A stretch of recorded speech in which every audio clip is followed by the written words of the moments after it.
Por esta hora já vemos milhares de vídeos do YouTube.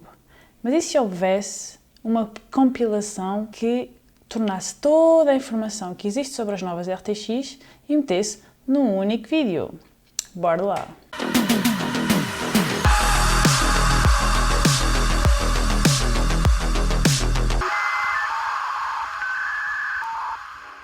Como é que é, pessoas? Bem-vindos de novo ao canal. Sim, estou de volta. Sim, as minhas férias foram magníficas. Como eu acabei de anunciar, o objetivo deste vídeo é fazer uma espécie de compilação de gráficos e de coisas que eu vi um bocado espalhadas por toda a internet. Os gráficos, obviamente, não são meus, porque infelizmente eu não tenho uma RTX 3080 para testar, nem os vários CPUs que eu vou falar. E então, basicamente, os tópicos principais que eu quero chegar e que eu tenho visto muitas pessoas perguntar é o verdadeiro consumo das 3080, mostrar algumas benchmarks de jogos para provar onde é que a RTX 3080 tipo, está ali, em cima. Dentro disto, comparar com os vários CPUs e depois passar um bocado às benchmarks da AMD, porque neste último ano existem imensas pessoas que passaram da Team Azul para a Team laranja, vermelha, laranja, whatever. E então vou focar-me um bocadinho mais nesse sentido, porque é incontestável que o melhor processador neste momento para jogar continua a ser o i9 2900K, mas como nem toda a gente tem dinheiro para gastar num CPU que custa 500 € ou mais, o objetivo de mostrar estes clipes é verdadeiramente tentar mostrar que onde é que o CPU pode fazer bottleneck e onde é que ele não faz certeza bottleneck. E por fim, mais importante, a diferença em benchmarks de geração 3 para a geração 4, ou seja, a AMD com a Intel, porque a Intel ainda não tem a geração 4 e então é feita a comparação entre a geração 3 e a geração 4. Eu vou-vos mostrar gráficos principalmente em 1440p e em 4K, isto porque 1080p, embora muitas pessoas ainda joguem em 1080p, acaba por se tornar um pouco obsoleto, porque, ok, é óbvio que se antes dava 300, agora vai dar ainda mais FPS, mas o vosso ecrã, a menos que seja 360 Hz, não vai dar mais que 360, por isso achei por bem comparar mais entre 1440p e 4K. Começamos com este jogo Gears 5, onde claramente é visto que, como eu disse, o i9 2900K continua a ser o melhor processador para jogos, independentemente do Ryzen 9 3950X ter mais cores e mais threads, obviamente. A Intel tem a sobreposição sobre a AMD em praticamente todas as resoluções, portanto temos 1080p, 1440p e 4K, e depois podemos ver que em relação à 2080 Ti tem um avanço, embora não seja assim tão pertinente na AMD como é na Intel. Depois temos Shadow of the Tomb Raider, passa-se mais ou menos a mesma coisa, embora aqui já se veja uma boa diferença entre a 3080 e a 2080 Ti. Neste jogo especificamente, a AMD sai-se à frente em todas as resoluções. No Assassin's Creed Odyssey acaba por ser um pouco ela por ela, sendo a diferença não muito grande entre os processadores, mas obviamente é mais pertinente no que toca a RTX 3080 versus RTX 2080 Ti.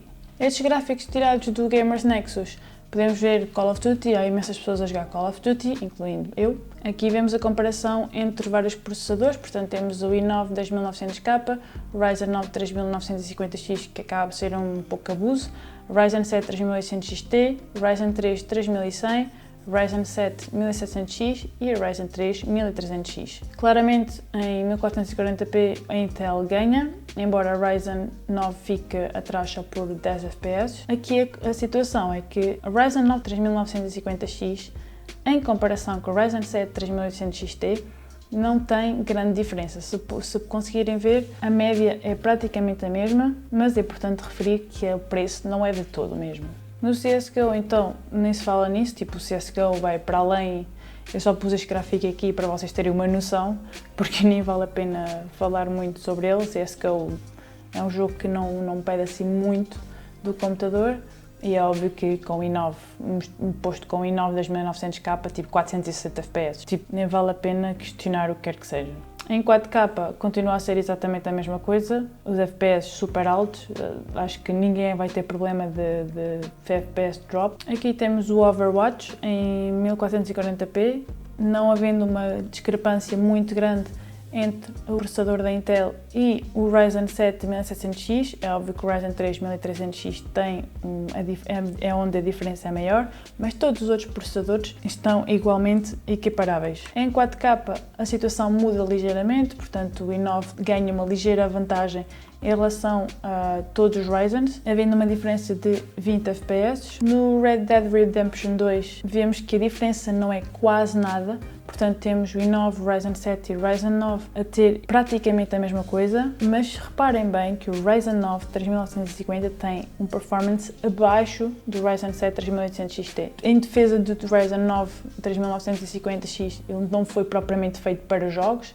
ok? É mais feito para produtividade, é um processador super abusado, mas só para que vocês tenham aqui uma comparação. Em 4K é tudo bastante equiparável, mesmo o Ryzen 3 1300X tem 64.4 FPS e o Ryzen 9 2900K vai em 72.3, portanto há uma diferença sem sombra de dúvida, mas não é por aí além. O que é que vocês denotem aqui? Já repararam que, em geral, o Ryzen 3 3100 tem praticamente a mesma performance que o i9 2900K e, no entanto, o preço não é de todo o mesmo. Se compararmos, por exemplo, o Ryzen 3 3100 com o Ryzen 9 3950X, neste caso específico de 4K, vemos que a diferença é de 1 frame per second. E se o Ryzen 3 3100 poderia fazer bottleneck na placa gráfica, claramente não está a fazer, porque o Ryzen 9 só tem 1 FPS a mais e o i9 tem 2 FPS a mais. Aqui eu tirei este gráfico para vos mostrar a diferença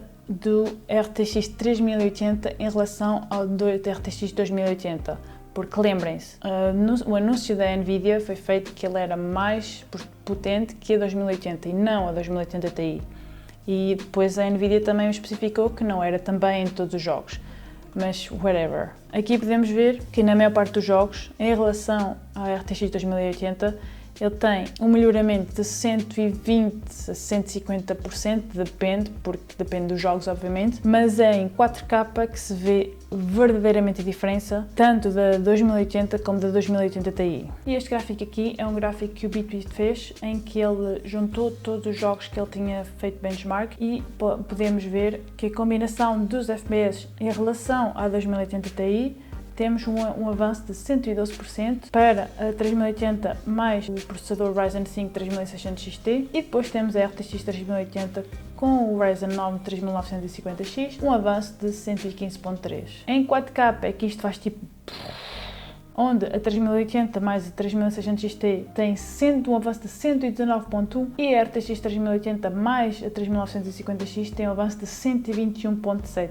Portanto, isto é, obviamente, sem dúvida, se ainda não estava esclarecido, a melhor placa gráfica pelo dinheiro que vocês estão a dar. Portanto, custo por performance é a 3080 na data deste vídeo, ok? Ainda não saiu a 3070, ainda não saiu a 3090, a 3080 neste momento é, sem dúvida, o melhor preço-custo. Sobretudo porque a 2080 Ti custou 2.200, ainda custa, e a 3080 custa 800, 700 e tal euros, 800. E depois deixei este gráfico para o último, porque, como sabem, ou se não sabem, ficou a saber, aquele tipo meme tipo But Can You Run Crysis foi substituído por But Can You Run Microsoft Flight Simulator. E ok, nem todos vocês jogam, mas aqui fica a ter uma ideia dos FPS. Tendo em conta que para as pessoas que não jogam, não é preciso ter uns FPS muito altos para conseguir ter uma boa jogabilidade, ok? Não é preciso também chegarmos aos pontos de ter 20 FPS, porque isso não é jogável, mas 50, 60, 45, a partir de 45 já é bastante jogável. Podemos ver que a 1080p ele vai de 39 a 64 FPS, em 1440p ele vai de 39 também a 60 FPS, e depois só em 4K é que se torna verdadeiramente mais baixo, em que ele tem uma média de 40 FPS. É claro que é preciso ter em conta que estes gráficos são todos diferentes, vieram todos de pessoas diferentes, então é possível que haja sempre pequenas discrepâncias entre uns e outros. É normal, como já falamos, Silicon Lottery. Ainda assim, é um melhoramento enorme em relação às 2080 Ti. Sobretudo, obviamente, em 4K, que as 2080 Ti continuam a ter alguma dificuldade em jogar. Também não há muitas pessoas que jogam em 4K, mas ainda assim é uma grande diferença de 25 FPS para 40 FPS. De seguida, quero falar de consumo de energia. Já tínhamos falado, ou melhor, já tinha falado no vídeo anterior, que o consumo ideal é a partir de 750 watts ou 750 watts. Aqui podemos ver que uma 3800 com 3950X consome no máximo 537 watts e claro que muitos de nós, ou melhor, a maioria de nós não tem um processador tão overkill, então se tomarmos por exemplo uma 3080 com uma 3600 XT, podemos ver que ele já tira menos, mas todos nós sabemos, e se não sabeis, deem uma olhadela neste vídeo para perceberes como é que funciona o cálculo para uma fonte de alimentação. Nunca se deve comprar uma fonte de alimentação baseada apenas nestes gráficos. Neste gráfico podem ter uma melhor ideia de exatamente quanta diferença entre as placas gráficas existem, portanto, como podem ver, a 3080 tem bastante diferença de todas as outras, sem partir já para 2070, já da 3080 para 2080 Ti tem uma diferença considerável, e então abaixo disso nem se fala, tudo o que é 2080 Super, 2080 e abaixo tem verdadeiramente uma grande diferença. E agora a derradeira questão, PCIe 4. Faz verdadeiramente uma diferença. Neste gráfico temos a 3080 e temos depois a geração 4 e a geração 3 para verdadeiramente comparar. E como podem bem ver, a diferença não é praticamente nenhuma, não é visivelmente nenhuma. Portanto, vocês não precisam da geração 4 para poderem jogar à vontade. Pelo menos por agora, não é algo que vos muda a vida verdadeiramente. Portanto, o que é que nós retiramos deste vídeo? O vosso CPU muito provavelmente não vai fazer bottleneck na vossa RTX 3080. Número 2, não precisam verdadeiramente da geração 4. E número 3, que eu ainda não vos disse, é que duas coisas. Se quiserem comprar a Founders Edition, eles aconselham que a placa só estará dentro da garantia se vocês utilizarem o adaptador que vem na caixa. Ele é feio como tudo, portanto será verdadeiramente a vossa responsabilidade se vocês quiserem usar um adaptador de terceiros, porque se acontecer alguma coisa à placa gráfica, tipo, não sei o que é que poderia acontecer, mas whatever, um mau funcionamento que dê curto-circuito à placa gráfica, será da vossa responsabilidade. Outra coisa, para as placas gráficas 3080 das marcas parceiras, ou seja, ASUS, Gigabyte, MSI, Palit, Zotac, VGA, marcas assim, a maior parte deles vão ter cabos 3x8 PCIe. É importante que não façam bridge, ou seja, cada cabo deve ir verdadeiramente tipo da fonte de alimentação até à placa gráfica. E uma parte que as pessoas parecem não ter concebido. Eu falei nisto no vídeo anterior, mas volto a repetir. O design da Founders Edition está provado que não aquece a vossa RAM e o vosso processador por aí além. Ele já aquece naturalmente, ok? Não é por 2 graus a mais que ele vai tipo fazer overheat. Portanto, se quiserem ter forma horizontal ou forma vertical, não há qualquer tipo de problema, desde que a vossa caixa tenha um airflow, vamos considerar suficiente. Portanto, se vocês estão-se a queixar que faz um bocadinho overheat, pensem que se uma caixa é toda feita de vidro e não tem tipo muitas ventoinhas, então provavelmente o vosso airflow é uma bela merda. Portanto, não é propriamente a culpa da placa gráfica, é a culpa da vossa caixa. E é tudo por hoje, pessoas. Eu espero que vocês tenham gostado do vídeo. Se gostaram, deem um grande like, comentem, considerem subscrever. Quantos de vocês, eu não sei quantos de vocês conseguiram arranjar a 3080, ambos sabemos que a situação está um bocado estúpida com todos estes scalpers.